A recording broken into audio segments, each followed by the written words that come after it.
UP में ब्राह्मण vote bank पर सबकी नजरें हैं। ऐसे में प्रदेश में चल रही ब्राह्मण पॉलिटिक्स को ओटीटी पर आने वाली फिल्म घूसखोर पंडित ने हवा दे दी है। अखिलेश यादव से लेकर मायावती तक सरकार को घेरने की कोशिश कर रहे, तो वहीं यूपी में एफआईआर दर्ज करवा दी गई।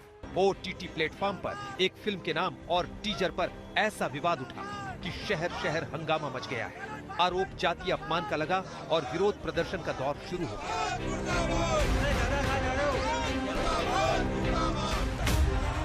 इंदौर, भोपाल, मथुरा, फिल्म निर्माता, निर्देशक, कलाकार सबके खिलाफ लोग सड़क पर उतर आए। फिल्म के नाम, पोस्टर और डायलॉग पर दंगल छिड़ गया।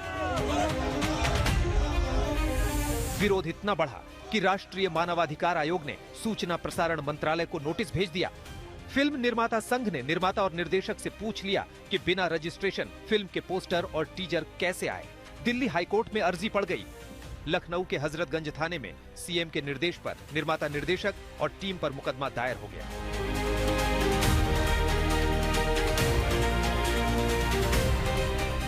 इस हंगामे और विवाद के बीच अब केंद्र सरकार भी एक्शन में दिख रही है। सूचना प्रसारण मंत्रालय ने फिल्म के निर्देशक और नेटफ्लिक्स से बात की है। साथ ही फिल्म के पोस्टर, प्रोमो के डायलॉग के इस्तेमाल पर रोक लगा दी गई है। हमने केंद्र सरकार से अनुरोध किया कि इसको तत्काल ऐसे प्लेटफॉर्म्स पर जो पिक्चर प्रसारित होने वाली है, जिसका टीजर चल रहा है, इसको रोक लगाई जाए। मैं केंद्र सरकार का आभारी हूँ, भारत सरकार का आभारी हूँ। उन्होंने तत्काल निर्देश दिए।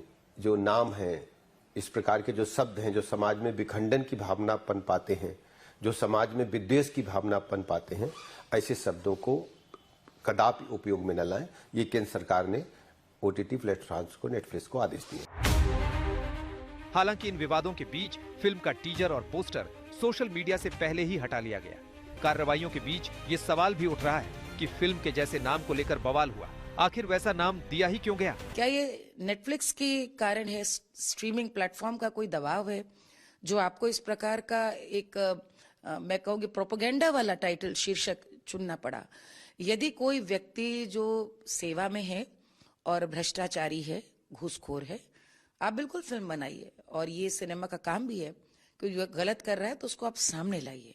फिल्म का शीर्षक घूसखोर हो सकता था।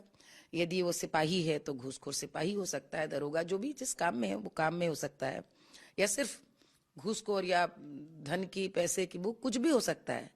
लेकिन जिस तरह से पंडित नाम साथ में जोड़ा गया, दुख भी हुआ, तकलीफ के संग दुख हुआ, क्योंकि बहुत समय से, ये कोई पहली बार नहीं है, इस तरह का बॉलीवुड में और नेटफ्लिक्स, मल्टी जितनी भी मैं कहूँगी इस समय ओटीटी प्लेटफॉर्म्स हैं, उनमें इस प्रकार का एक इरादतन एक एजेंडा सा दिखता है। लोगों के विरोध प्रदर्शन के बीच फिल्म पर उठे विवाद ने सियासी चिंगारी भड़का दी है। विपक्ष सवाल उठा रहा है कि क्या बिना सरकार की जानकारी के ही फिल्म का टीजर आ गया? बीजेपी से बहुत होशियार रहो, बीजेपी से बहुत होशियार रहो, बहुत सावधान रहो। नहीं रुक जाओ भाई, होशियार रहो, सावधान इसलिए कि ये ओटीटी पे चलाने की परमिशन किसने दी? बीजेपी ने दी। ये बताइए, बीजेपी का ही ओटीटी है, सरकार जानती है क्या ओटीटी पे आ रहा है? अगर किसी ने कोई सीरियल बनाया है तो उसकी अनुमति तो ली होगी ना सरकार से। तो जब अनुमति सरकार से ली तो अनुमति सरकार ने कैसे दे दी? अब वो ये चाहते हैं कि आप पक्ष में बोलोगे तो फंस जाओगे, खिलाफ बोलोगे तो फंस जाओगे। अगर आप कहोगे कि अच्छा नहीं हो रहा है, खिलाफ हो रहा है, तो आपको फंसाने के लिए और बुनियादी सवालों को ध्यान भटकाने के लिए ये सरकार को जवाब देना चाहिए। वो रिलीज कैसे होगी?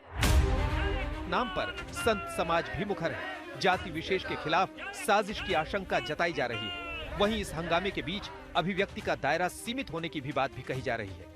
घूसखोर पंडित या पोंगा पंडित या हवस के पुजारी आखिर हिंदू से या ब्राह्मण से संबंधित की क्यों बनाते हैं? कहीं न कहीं एक साजिश है, एक नैरेटिव सेट किया जाता है। आखिर हवस के मौलाना क्यों नहीं हो सकता?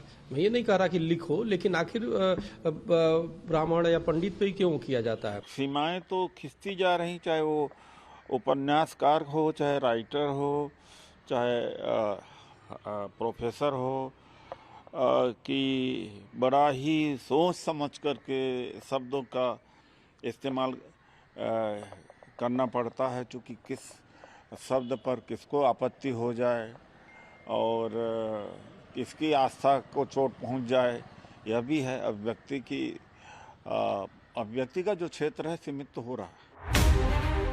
फिल्म को लेकर निर्माता और निर्देशक बैकफुट पर हैं। सफाई भी दी जा रही है, एक्शन भी हो रहा है, लेकिन हंगामा थमता नहीं दिख रहा है।